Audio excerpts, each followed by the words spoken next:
Selamat datang di channel YouTube Epping Indonesian Congregation at St. Albans, di Epping di kota Sydney, di Australia. Nama saya Pastor Kian Holik, pastor di Epping. Di channel ini Anda bisa mendengarkan khotbah-khotbah Alkitabiah berdasarkan Injil Yesus Kristus. Selamat menikmati dan jangan lupa untuk subscribe dan like channel ini. Tuhan memberkati.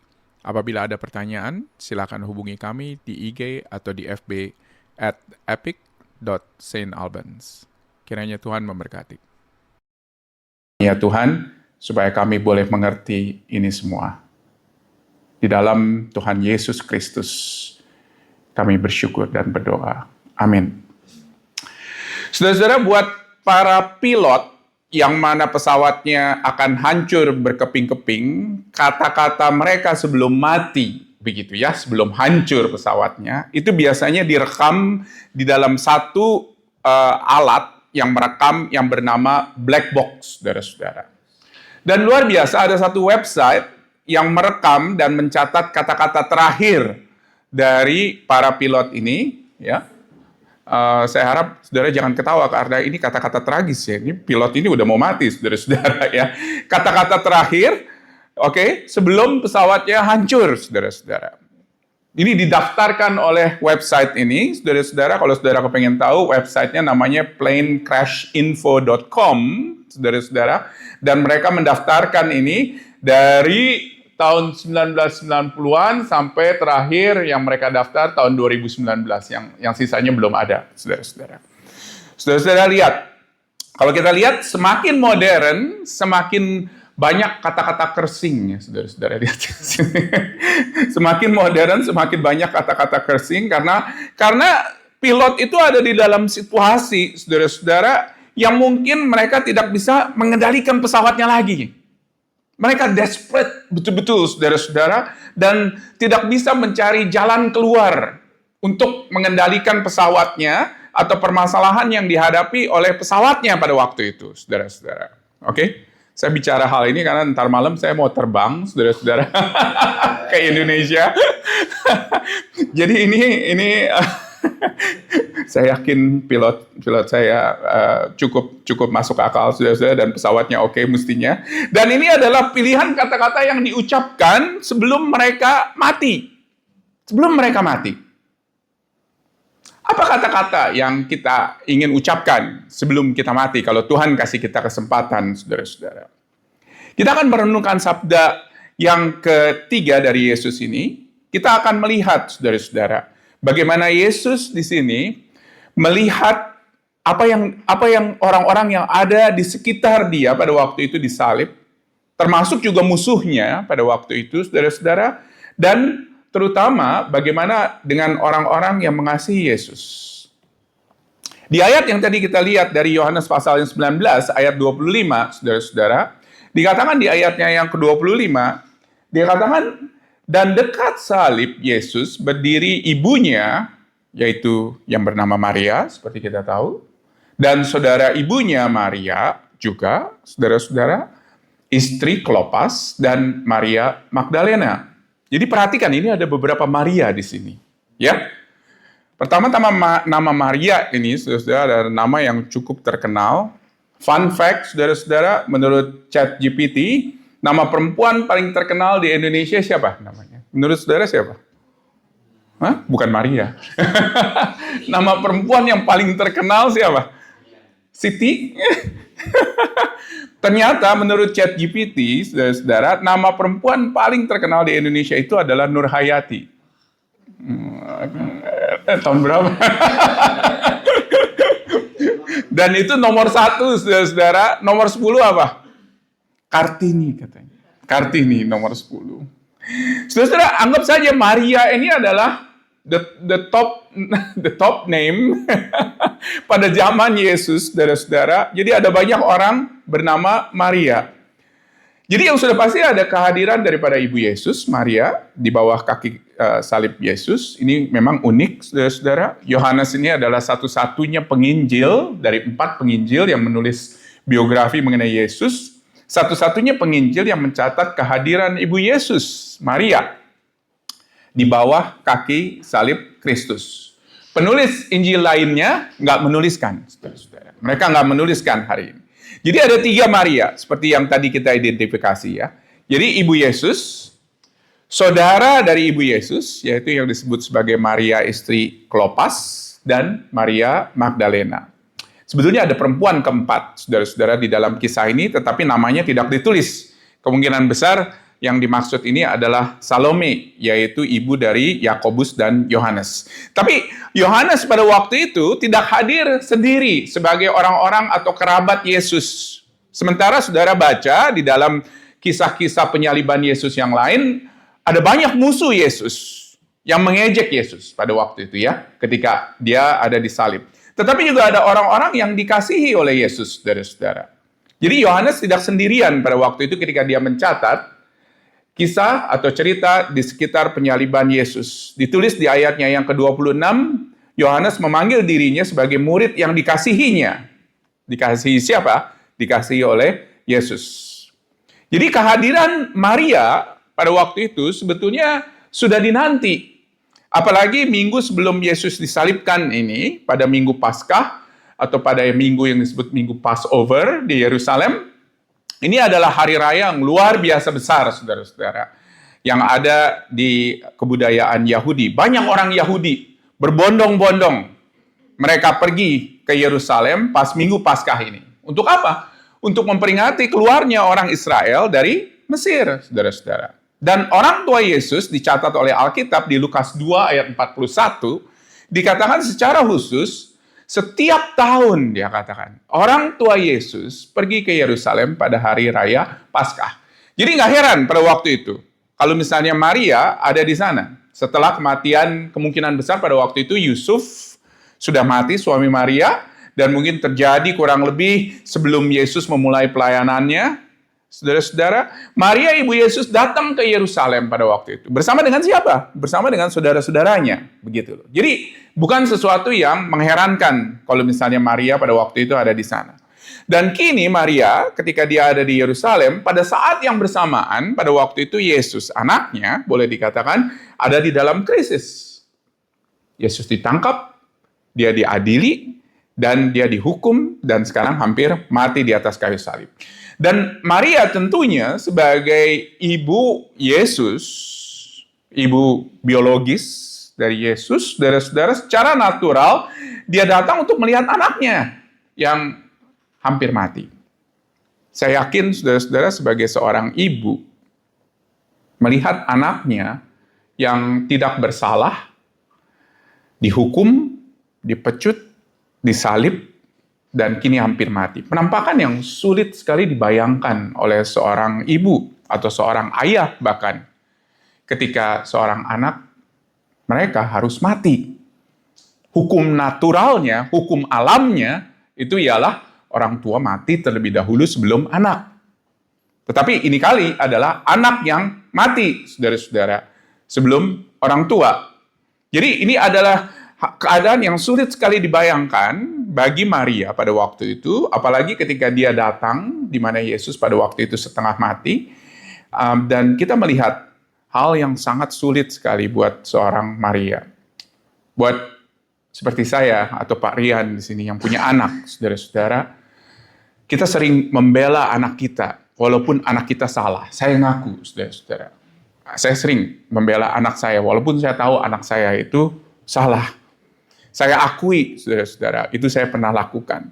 Tapi bayangkan Maria, anaknya nggak salah, tetapi dia harus dihukum. Yesus harus dihukum. Bagaimana reaksi dari orang tua? Dan ini terjadi, saudara-saudara, di dalam kehidupan Maria, ibu Yesus. Tetapi apa yang terjadi ialah dia tidak kabur dari kenyataan. Dia nggak kabur dari kenyataan, tetapi dia melihat dengan pedih, dengan sulit, saudara-saudara, dan puji Tuhan, Maria pada waktu itu ditemani oleh sanak saudara daripada Yesus. Jadi mereka datang bersama-sama pada waktu itu. Dihibur oleh teman-temannya, dihibur oleh saudara-saudaranya. Dan Maria sudah tahu sebetulnya mengenai hal ini, kalau misalnya Yesus akan disalibkan. Ketika Yesus masih kecil, dia dibawa ke Yerusalem, ke Bait Allah.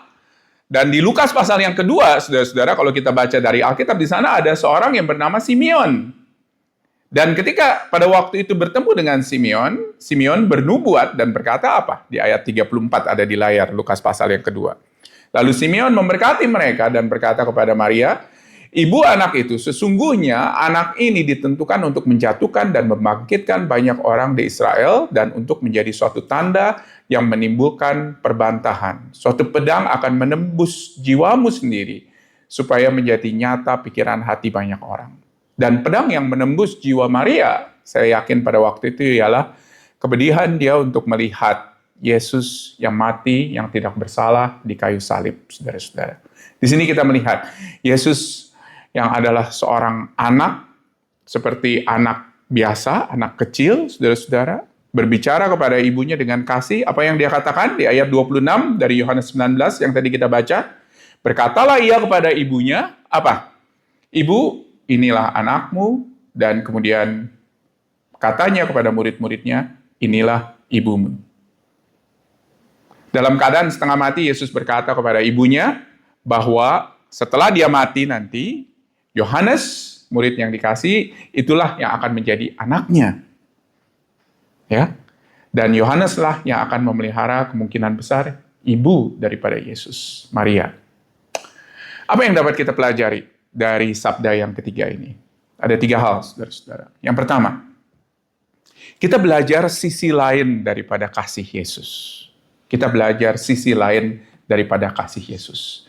Tentunya kita sering mendengar bagaimana Yesus Allah mengasihi kita, manusia yang berdosa, dengan mati di atas kayu salib, saudara-saudara. Dia mengorbankan dirinya bagi kita semuanya, di atas kayu salib. Dan itu memang tepat. Kasih itu adalah kasih yang redemptif, kasih yang menebus. Tapi tentunya sebagai manusia yang utuh, jangan kita lupa ya, Yesus itu adalah 100% Allah, tetapi juga 100% manusia, saudara-saudara. Sebagai manusia yang utuh, Yesus mengekspresikan kasih kepada orang tua, orang-orang yang ada di sekitarnya, terhadap ibunya pada waktu itu. Dan ketika dia setengah mati, ada di atas kayu salib, di penderitaan yang hebat di kayu salib, dia memikirkan kebutuhan yang besar, saudara-saudara. Kebutuhan yang besar dari orang-orang yang akan dia tinggalkan. Di tengah-tengah fokusnya pada mengeksekusi rencana keselamatan Allah, saudara-saudara, itulah dia rencana utama dari Yesus untuk mengeksekusi rencana keselamatan Allah bagi manusia. Dia menoleh pada waktu itu kepada ibunya dan memikirkan siapa yang akan mengurus ibunya ini. Dan penting untuk kita memikirkan mengenai masalah yang seringkali kita pikir ini adalah masalah sepele. Di tengah-tengah kesibukan, fokus kita di dalam pelayanan kampus mungkin, atau di dalam penginjilan atau misi, kita seringkali melupakan tanggung jawab sosial kita, yang sebetulnya juga adalah penting sebagai anggota keluarga, sebagai anggota masyarakat. Seringkali kita sibuk menginjili, kita sibuk ikut aktivitas gereja, ikut KTB, dan lain sebagainya, sehingga kita lupa, saudara-saudara, tanggung jawab kita kepada anak, kepada suami, kepada istri, kepada orang tua, saudara-saudara. Nggak dijalankan. Dan ini sering sekali terjadi di dalam begitu banyak konteks. Dan kadang-kala, terus terang, menurut saya, ada begitu banyak gereja, baik di Australia maupun juga di Indonesia, saudara-saudara, terus terang, ada banyak gereja yang terlalu banyak kegiatan. Oke? Terlalu banyak aktivitas. Ibadahnya bukan hanya minggu, saudara-saudara, tetapi 17 Agustus ibadah. Oke? Tahun baru ibadah, saudara-saudara. Aktivitasnya aduhai, saudara-saudara. Dan dipikir semakin banyak aktivitas, semakin sehat gerejanya, saudara-saudara. Dan ini nggak memberikan waktu sama sekali kita sebagai pengikut Kristus untuk melakukan pemuridan dan tanggung jawab kita secara sosial kepada keluarga yang Tuhan percayakan kepada kita, saudara-saudara.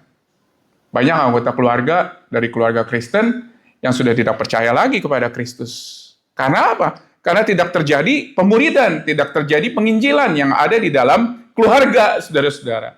Sehingga banyak juga orang tua nggak melakukan tanggung jawab itu karena apa? Karena terlalu sibuk, saudara-saudara.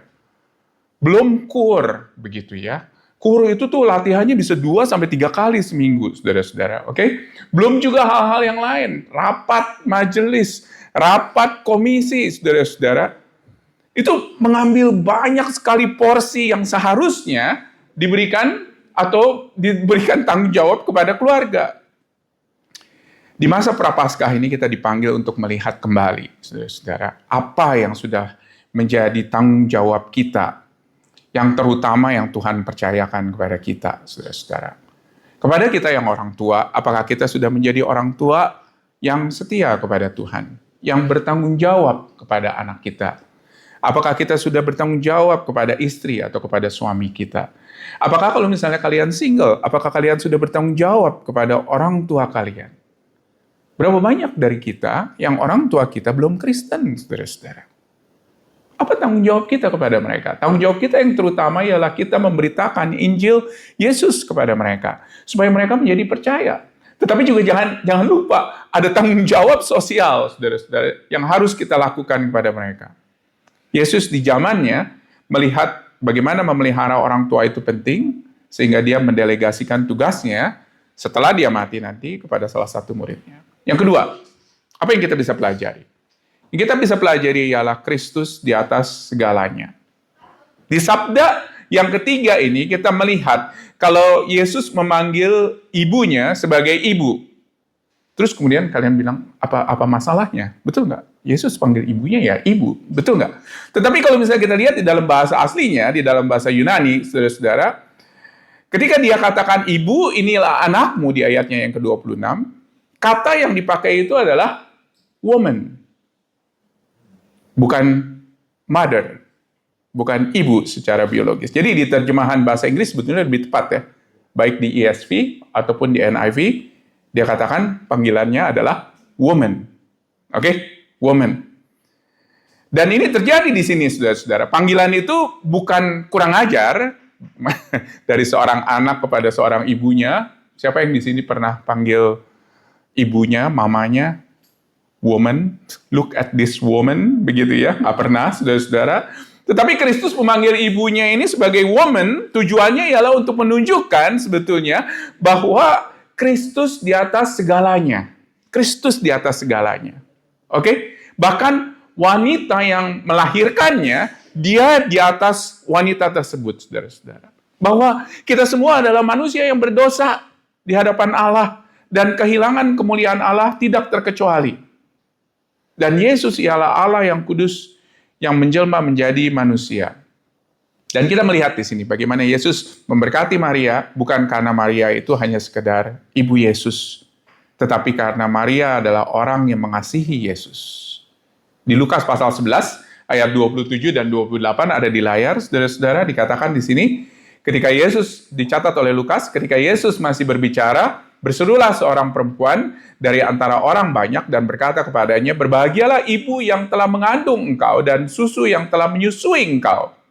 Tetapi ia berkata, perhatikan, di ayat 28, yang berbahagia ialah mereka yang mendengarkan firman Allah dan yang memeliharanya.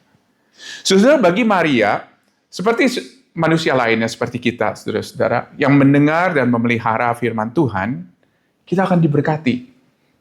Ini jelas ya. Di ayat 28-nya. Ini tidak terkecuali, saudara-saudara. Ini kepada semua orang yang mendengar dan memelihara firman Tuhan, itu akan diberkati. Dan posisi yang spesial, memang harus tetap kita akui, bahwa ada posisi saudara-saudara yang spesial, seperti Maria, diberkati karena dia taat kepada firman Tuhan.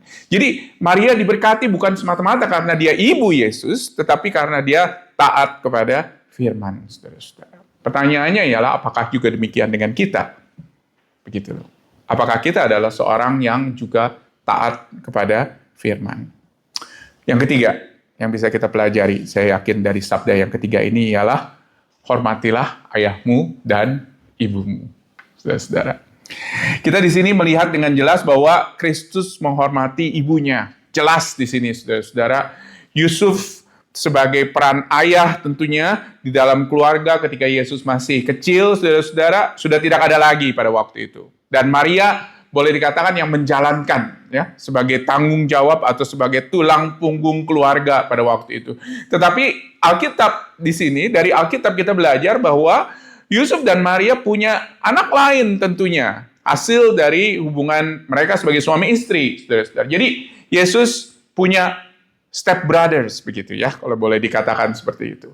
Di Matius 13 ayat 55, kalau kita lihat, saudara-saudara, ada di layar, dikatakan, bukankah ia ini seorang anak tukang kayu? Bukankah ibunya bernama Maria dan saudara-saudaranya, Yakobus, Yusuf, Simon, Yudas? Jadi paling tidak ada 4 ya, di sini ya, yang diidentifikasi sebagai saudara-saudara Yesus. Tetapi, kenapa Yesus tidak minta kepada saudara-saudara tirinya?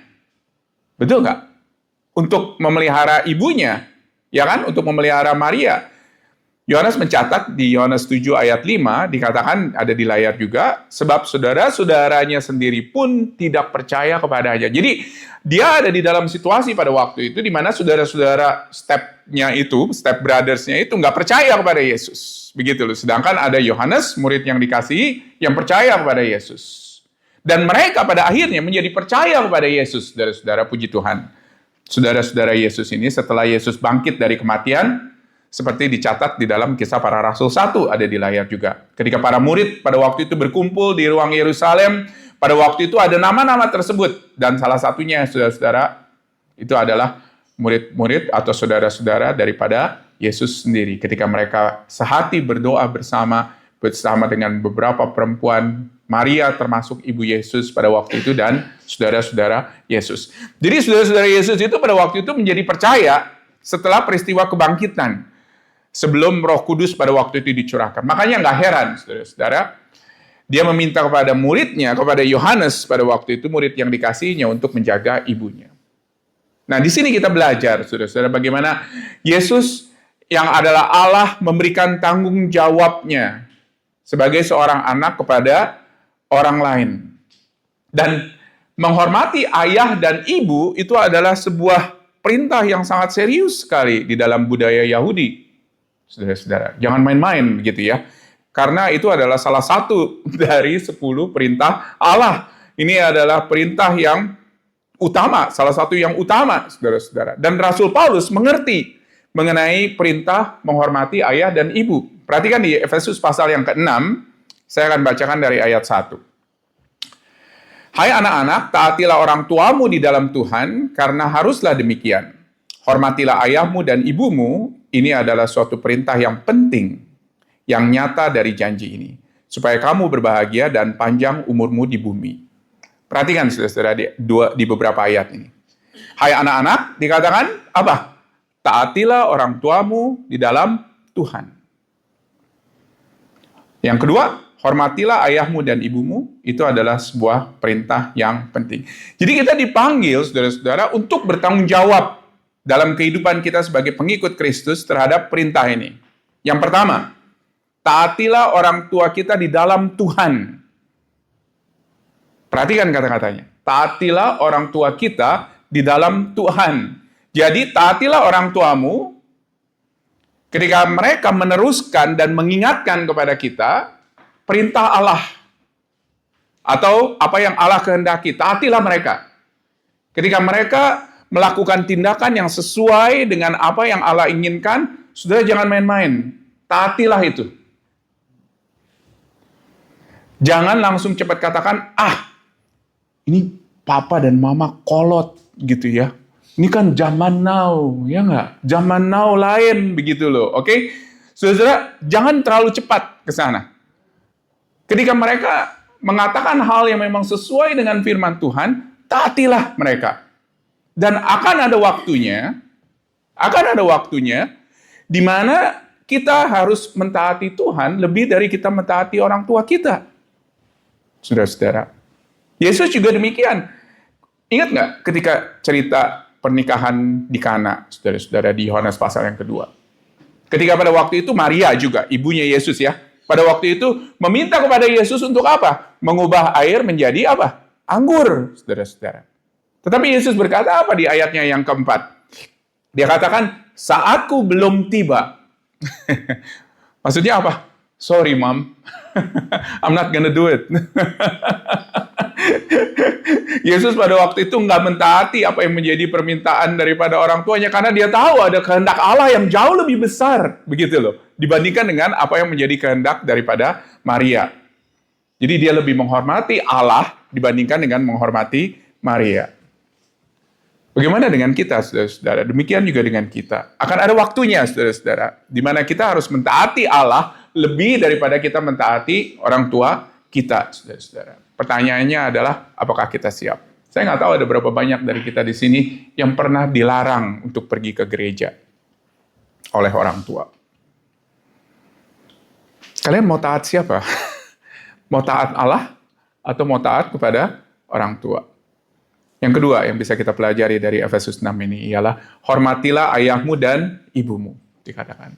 Menghormati kalau mereka adalah orang-orang yang diberikan tanggung jawab oleh Allah untuk membesarkan dan untuk membawa kita hadir di dalam dunia ini. Hormatilah ayahmu dan ibumu, dia katakan. Oke? Apa artinya, saudara-saudara? Bentuknya seperti apa?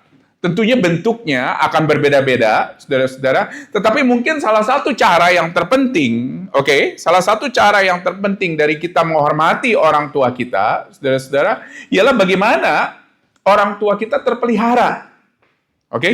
Di 1 Timotius 5 ayat 8, kita akan baca ayat ini bersama-sama, saudara-saudara. Kalau sudah ketemu, ada di layar 1, 2, 3. Tetapi jika ada seorang yang tidak memeliharakan sanak saudaranya, apalagi seisi rumahnya, orang tua itu murtad dan lebih buruk dari orang yang tidak beriman. Saudara-saudara, jelas ya? Kalau misalnya kita tidak memelihara sanak saudara kita, termasuk juga orang tua kita, maka kita lebih murtad dan lebih buruk daripada orang yang tidak beriman. Seperti Yesus memikirkan ibunya, kita dipanggil juga untuk memikirkan orang tua kita. Dan ini adalah sebuah contoh yang umum, saudara-saudara, bagi kita yang tinggal di Australia, dengan kebanyakan dari kita, orang tua kita itu ada di Indonesia, betul nggak? Mungkin ada yang ada di sini, tetapi ada yang ada di Indonesia. Bagaimana caranya kita menghormati mereka? Tentunya ekspresinya banyak sekali, saudara-saudara. Tetapi mungkin cara yang sederhana itu ialah dengan kita mungkin tetap keep in touch dengan mereka. Dan kita untuk tetap berkomunikasi dengan mereka, mencukupkan kebutuhan mereka, dan terutama berdoa bagi keselamatan mereka. Saudara-saudara, luar biasa ya, sabda yang ketiga ini. Ini kita melihat sisi lain daripada kasih Yesus, dan kita dipanggil juga untuk kita bertanggung jawab kepada orang-orang yang ada di sekitar kita. Mari kita berdoa, saudara-saudara. Terima kasih Bapa di dalam surga buat firman-Mu yang boleh kami baca dan kami renungkan. Dan kami bersyukur ya Bapa, kalau misalnya Engkau adalah Allah yang memberikan kepada kami firman-Mu supaya kami boleh mengerti apa yang menjadi maknanya dan terutama bagaimana kami menerapkannya di dalam kehidupan kami sehari-hari. Tuhan tolong bantu kami ya Bapa, supaya kami boleh sekali lagi memikirkan bagaimana kami mengasihi dan bertanggung jawab kepada orang-orang yang Tuhan telah percayakan kepada kami. Apakah itu orang tua kami, apakah itu anak-anak kami, suami dan istri kami.